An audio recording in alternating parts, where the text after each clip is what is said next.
अब बात करते हैं शब्द शक्ति की। शब्द शक्ति, शब्द की कोई शक्ति होगी। कैसी शक्ति?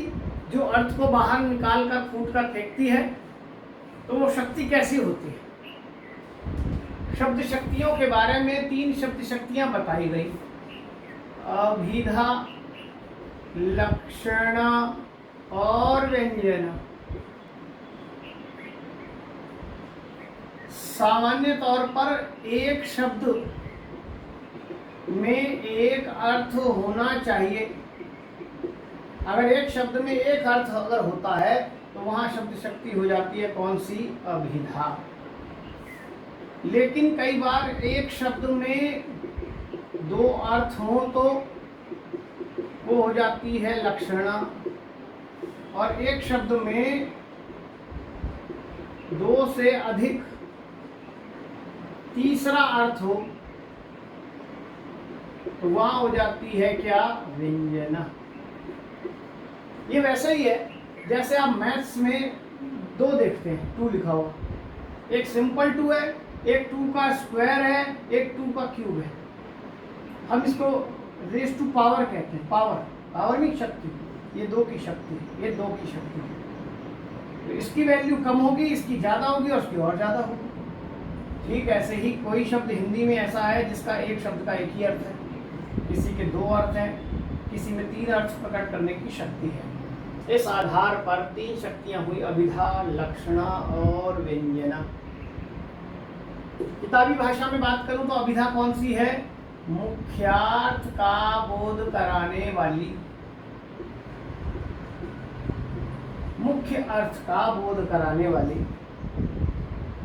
अगर मैं लिख दूं कि गधा घास चर रहा है,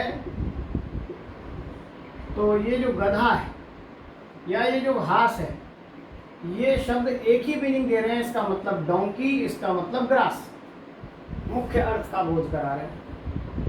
लेकिन कहीं लिखा हो गधे चुप रहे, तो यहाँ जो गधा है वो डोंकी जो एक मुख्यार्थ था उससे हमारा मीनिंग समझ नहीं आ रहा है, तो इससे आगे अर्थ की ओर जाने पड़ेगा जिसका मीनिंग क्या है? मूर्ख। तब जाके मीनिंग समझ आएगा। यानी लक्षणा में क्या होता है? मुख्यार्थ में बाधा आने पर लक्ष्यार्थ काम करता है, लक्ष्यार्थ काम करता है। अगर मैं ये जान लेता खाली मुख्यार्थ से कि डोंकी चुप रहे, तो मीनिंग नहीं निकल रहा, इसलिए बाधा आ रही है अर्थ में, अर्थग्रहण में, तब मुझे जाना पड़ेगा उसके लक्ष्यार्थ की ओर। छोटे बच्चे जब शुरू में सीखते हैं उन्हें मुख्यार्थ अभिधा के माध्यम से ही समझाया जाता है।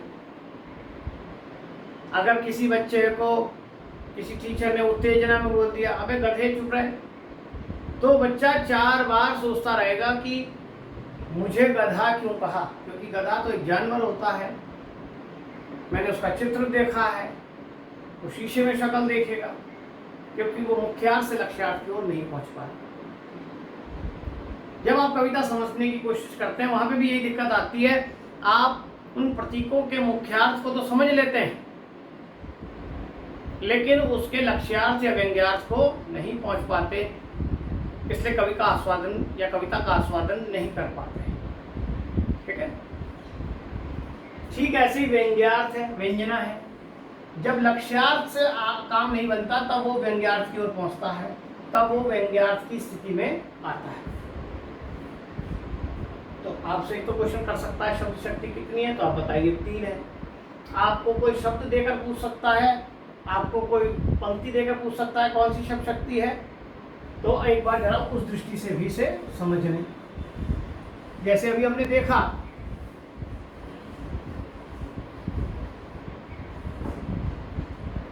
राम घर गया, तो इसका एक ही मीनिंग है।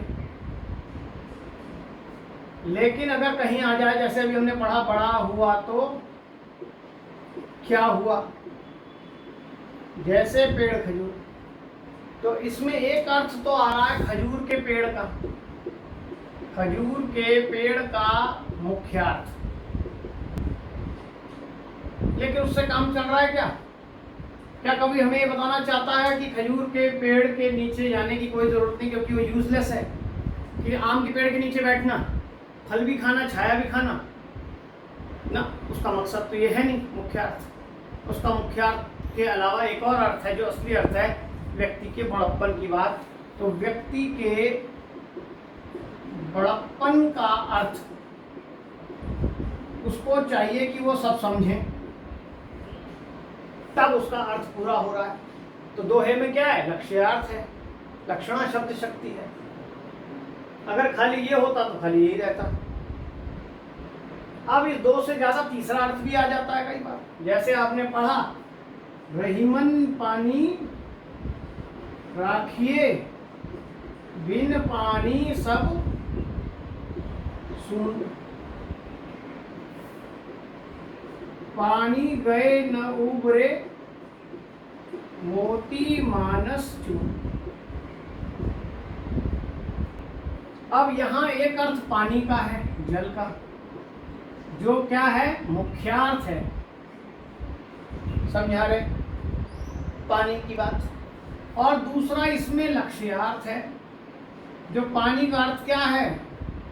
उस मोती की चमक, कांति से, मोती की वैल्यू। और जो इन सबसे परे जो समझाना चाह रहे हैं व्यंजना के माध्यम से, वो पानी का अर्थ क्या है? प्रतिष्ठा।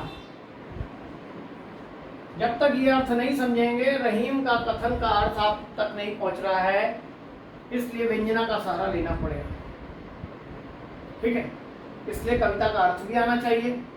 केवल मुख्यार्थ आपको पता लग रहा है, लक्ष्यार्थ नहीं पता लग रहा तो आंसर नहीं दे सकते, और लक्ष्यार्थ से आगे व्यंग्यार्थ को पकड़ना भी और मुश्किल हो जाता है।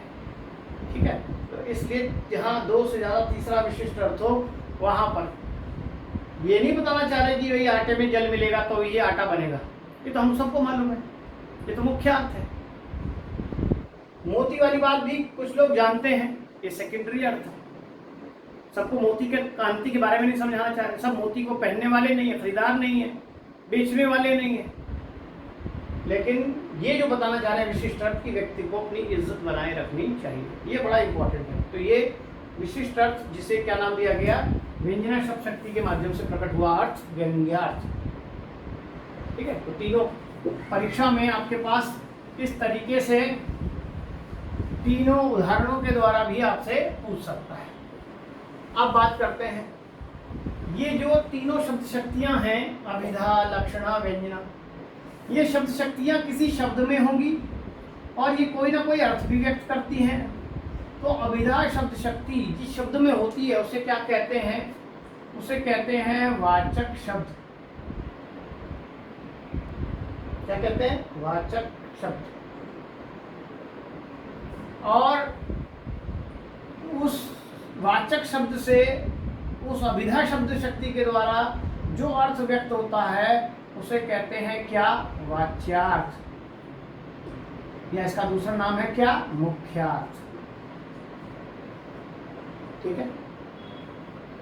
ऐसे ही लक्षणा शब्द शक्ति जिस शब्द में होती है उस शब्द को कहते हैं लक्षक शब्द, और उससे जो अर्थ व्यक्त होता है उसे कहते हैं लक्ष्यार्थ।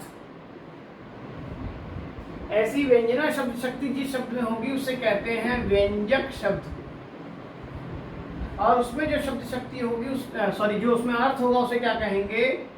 व्यंग्यार्थ। इसी का दूसरा नाम है प्रतीयमान अर्थ। इसी का तीसरा नाम है